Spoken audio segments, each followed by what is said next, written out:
সম্মানিত ভাই বন্ধুরা, গিয়েছিলাম গরুর বাজার দেখতে। বাজারটি ভালুকা থানার সিটস বাজার থেকে একটু উত্তরে, কিন্তু পছন্দসই মনে হলো না। যাই 2-4টা গরু দেখা গেছে, কিন্তু মনের মতো কোনো গরু দেখতে পেলাম না। মানে উন্নত মানের কোনো গরু এই বাজারে আসলে কেউ নিয়ে আসতে দেখি নাই। তো যার যতটুকু ছিল ততটুকু নিয়ে আসছে, এটাই আর কি।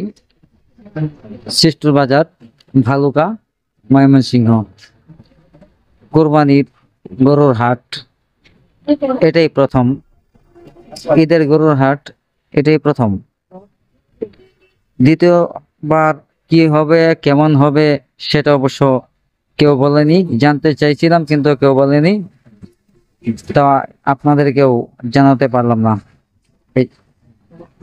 তো প্রিয় বন্ধুরা, সামান্য একটু ভিডিও করে নিয়ে আসলাম আপনাদের দেখানোর জন্য।